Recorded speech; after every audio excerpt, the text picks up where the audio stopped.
दुनिया में 7 चिरंजीवी हैं और उनमें से एक है हमारे प्यारे हनुमान जी।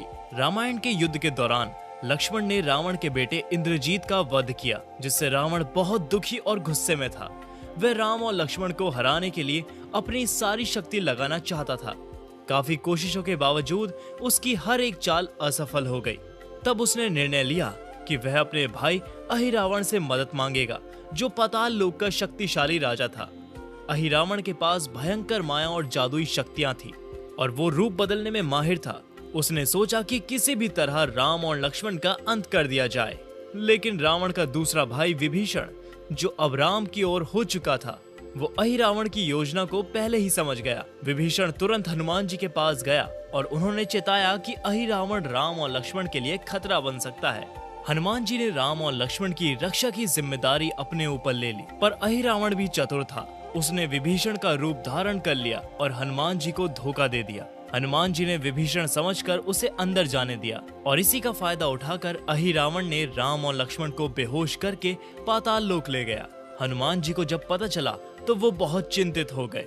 उन्होंने बिना देरी किए पाताल लोक का रुख किया। वहाँ पाताल लोक के प्रवेश द्वार पर उनका सामना उनके बेटे मकरध्वज से हुआ।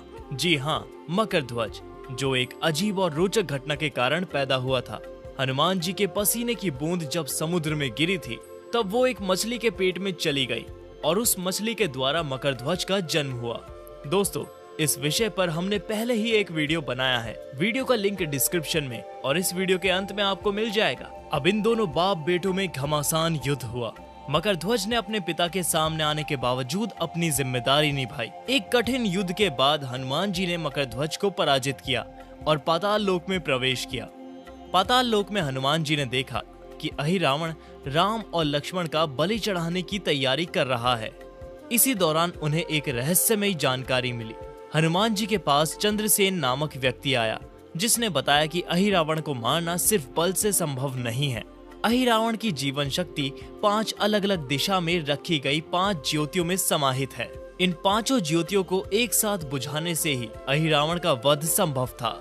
सुनने में तो ये किसी पॉप कल्चर हीरो की फिल्म का सीन लगता है, जहां हीरो के हाथों वो राज लग जाता है जो विलन को हराने की चाबी है। इतनी सारी इंटरेस्टिंग कहानियां हैं हमारी भारतीय पौराणिक कथाओं में, जो सस्पेंस और थ्रिलर से भरी हुई है और बिल्कुल असली है। लेकिन फिर भी हम फिक्शनल हॉलीवुड हीरोज को सपोर्ट करते हैं। बिलीव मी, अगर आप अपनी संस्कृति और देवी देवताओं के बारे में और पढ़ोगे तो ये सब फिक्शनल चीजें भूल जाओगे। हमारे देवी देवताओं ने इस दुनिया को एक बेहतरीन जगह बनाने के लिए कितना कुछ किया है, ये जानकर आप गर्व महसूस करेंगे। अब कहानी में वापस आते हैं। अहिरावण के राज की बात जानकर हनुमान जी ने तुरंत सोचा और दिव्य पंचमुखी रूप धारण किया। इस रूप में उनके 5 चेहरे थे: नरसिंह, गरुण, अश्व, वानर और वराह। ये एक ऐसा रूप था जिसमें उनका हर चेहरा एक अलग दिशा में देखते हुए एक अलग शक्ति को प्रकट कर रहा था। उन्होंने अपने 5 चेहरों से अलग अलग दिशाओं में रखी हुई ज्योतियों को एक साथ बुझा दिया।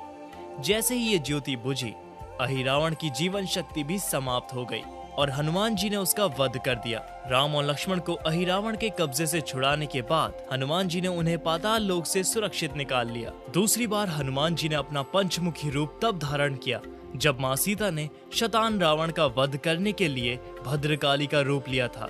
जिसको ये नहीं पता उन्हें मैं बता दूं कि शतान रावण का भाई था, जो दूसरे ग्रह पर रहता था। रावण के वध के बाद शतान रावण प्रतिशोध लेने के इरादे से पृथ्वी पर उतरा था। शतान रावण से कई गुना ज्यादा शक्तिशाली और पराक्रमी था। ये कहा जाता है कि उसके पास अनेक ऐसे अस्त्र शस्त्र और माया की शक्ति थी जो रावण के पास भी नहीं थी। शतान रावण का उद्देश्य सिर्फ अपने भाई का बदला लेना नहीं था, बल्कि धरती पर अपना राज जमाना और सभी देवताओं को हराने का भी था।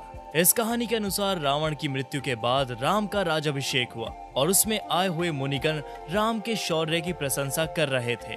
तो सीता जी हल्की सी मुस्कुरा गई। जब राम ने उनसे इस हंसी का कारण पूछा तो सीता जी ने राम को बताया कि आपने सिर्फ दशनन यानी रावण का वध किया है, लेकिन उसका भाई सहस्रनन अभी भी जिंदा है। उसकी हार के बाद ही आपकी जीत और शौर्य गाथा को असल में माना जाएगा। ये सुनते ही राम ने अपनी चतुर्गन सेना तैयार की।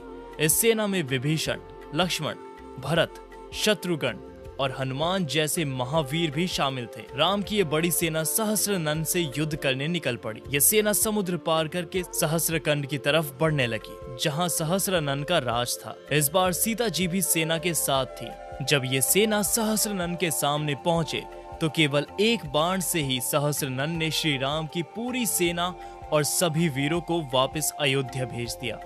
इस महायुद्ध के दौरान ऋषि गर्ग ने हनुमान जी को हनुमान मंत्र का ज्ञान दिया, जिसके प्रभाव से हनुमान जी ने फिर से पंचमुखी रूप धारण किया। इस रूप में हनुमान जी के कंधे पर मां सीता अपने महाकाली स्वरूप में शतानंद रावण और उसकी सेना का संहार कर रही थी। युद्ध के दौरान जब शतानंद रावण की सेना के राक्षसों के खून की हर बूंद से नए राक्षस उत्पन्न हो रहे थे, तब पंचमुखी हनुमान जी ने अपनी पूंछ का उपयोग करके धरती को ढक दिया, जिससे राक्षसों की वृद्धि रुक गई और उनके खून का प्रवाह थम गया। इस तरह हनुमान जी का ये पंचमुखी रूप सिर्फ मां सीता के महाकाली रूप का साथी ही नहीं बना, बल्कि बुराई के विनाश में भी एक महत्वपूर्ण भूमिका निभाई। अपने पंचमुखी रूप में उन्होंने ये साबित किया कि धर्म और सत्य की रक्षा के लिए वो किसी भी रूप में अवतारित हो सकते हैं। तो दोस्तों, क्या आपको पता है कि हनुमान जी के कितने नाम हैं? नीचे कमेंट में जरूर बताएं। मकर ध्वज के ऊपर डिटेल में कहानी जानने के लिए इस वीडियो पर क्लिक करें। अगर ये कहानी आपको पसंद आई हो तो लाइक करें और ऐसी ही अद्भुत और रोचक कथाओं के लिए हमारे चैनल को सब्सक्राइब करना ना भूलें। जय श्री राम।